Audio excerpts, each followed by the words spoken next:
vamos lá, gente, olha só, independentemente da polêmica que tem com esse assunto de saúde na volta às aulas, a gente vai falar agora sobre o grande alívio, sobre a grande alegria que as crianças sentiram e estão sentindo com a volta às aulas presenciais. E quem fala isso não sou eu, não. Quem fala isso entende muito do assunto, porque trabalha com esse assunto há 40 anos, pelo menos. Eu estou falando da Maria Inês Araújo Garcia Silva, que é psicóloga e conversa com a gente agora. Oi, Maria Inês, muito bom dia, muito obrigada por ter aceitado o nosso convite. Bom dia, Márcia, é um prazer estar aqui. Sempre que existe uma oportunidade, nós podermos estar contribuindo, né, para que a vida se movimente de uma forma mais ampla e mais saudável, a gente se coloca disponível na medida do possível. É É um prazer estar aqui falando com você. Prazer é todo nosso, porque essa polêmica envolvendo a questão da saúde aí na volta às aulas, não volta às aulas, vai contagiar, não vai contaminar, não vai contaminar, tem risco para a criança, tem risco para o professor, polêmica extremamente compreensível, né? Porque a gente realmente tem pessoas que dizem uma coisa, acreditam noutra, enfim. Mas independentemente da questão de saúde, a gente não pode negar que as crianças precisam sim do convívio umas com as outras, as crianças estavam sentindo falta, né? Você percebeu esse alívio? No consultório, sem sombra de dúvidas, principalmente entre os pré-adolescentes latentes, onde o movimento de saúde é o movimento da relação. Eu estava ouvindo a sua reportagem um pouco antes, onde eles facilitaram, né, uma visita protegida para as pessoas no hospital, e é isso aí, nós somos seres gregários. E está comprovado desde sempre que a proximidade, o toque, a presença do outro é extremamente vital para o desenvolvimento, inclusive para a recuperação das pessoas. Provavelmente esse hospital, aos poucos, vai poder comprovar dados que sejam dados referentes a essa proximidade segura. Eu volto a dizer segura, porque nós precisamos também levar muito a sério essa questão que estamos vivendo hoje. E as crianças são o quê? Como seres gregários, eles precisam estar no movimento de aprendizado. Como o corpo aprende? O corpo aprende, o corpo fala conosco. A criança precisa estar em relação a algo. Todo indivíduo, para aprender, precisa estar em relação a algo, em relação a alguém. Nós não somos indivíduos que sobrevivemos sozinhos. As pessoas que são muito solitárias e que são muito ensimesmadas, estão muito dentro para si, elas pagam um preço alto por isso. Muitas vezes o preço da saúde, se não física, mental. As crianças estão, imagina, seres em desenvolvimento que precisam ter parâmetros de referências e de relações estabelecidas, inclusive para a maturidade neurológica dela. Toda a maturidade neuropsicomotora da criança passa e se dirige pelo movimento, pelo corpo. Nosso corpo, eu costumo dizer, que é o mensageiro da nossa alma. E é através desse corpo que a gente constrói relações para poder nos desenvolvermos em todos os âmbitos. Então, quando esse corpo é cerceado, com certeza existirão consequências disso. Então, estamos no confinamento, um confinamento necessário, sério, e polêmicas à parte, né, onde a gente precisa ter muito cuidado, muita percepção de tudo isso, mas nós não podemos negar que as crianças necessitam do contato para tornarem-se humanos, para tornarem-se precisam dos seus pares, precisam da relação com aqueles que também estão descobrindo o mundo no mesmo nível que eles. Então, quando as crianças retornaram agora, a palavra unânime deles foi alívio e alegria. Mesmo não podendo tocar nos colegas, mesmo não podendo fazer o recreio solto lá, como uma cliente minha disse, nós estamos lanchando dentro da sala de aula, porque é mais seguro. Mas é tão bom estar ali com os meus colegas. Por quê?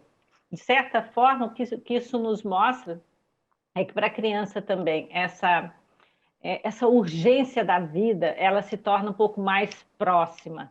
Quando ficamos todos recolhidos com esse temor imenso que o coronavírus trouxe para nós e essa incerteza da continuidade do que vai acontecer e das soluções, inconscientemente para a criança fica também o temor ao futuro. É como se esse futuro não existisse. Quando as crianças retomam desse lugar, que é o seu lugar da sua natureza, daquilo que é necessário para o seu desenvolvimento global, ela vê ali a possibilidade do futuro se fazendo. As fronteiras delas se ampliam, né? Elas não estão mais só naquele núcleo protegido da família, que muitas vezes já está num nível de estresse altíssimo, e algumas também têm chegado ao meu consultório num movimento muito mais tóxico do que saudável para a relação familiar. Porque essa incerteza está tomando a todos, sobretudo aos pais. E sim, as crianças são as antenas dos pais. consequentemente vão reverberar e vão sintomatizar todas essas dores, todas essas angústias, todas essas dúvidas. Então, queridos, se vocês querem crianças felizes, coloquem o corpo dela em jogo. Nem que você vá lá para o sítio do avô, deixá-la solta na relação com os animais, na relação com os primos mais próximos, com pessoas que você pode ter, como a gente viu o exemplo ali naquele hospital, um encontro seguro. Mas o corpo dessas crianças precisa estar em jogo, precisa estar sendo tocado, precisa estar sendo referenciado, precisa estar sendo colocado onde eu vejo você e em você eu me vejo. Marinês, isso assim que a criança cresce. Isso vale para os adolescentes também, porque os adolescentes são geralmente tão fechados, né? E agora, outro dia eu entrevistei uma psicóloga que dizia isso também. Agora, então, estão mais fechados ainda, só no mundinho deles, só entre eles. Então, isso vale para os adolescentes também, claro. Vale, sempre.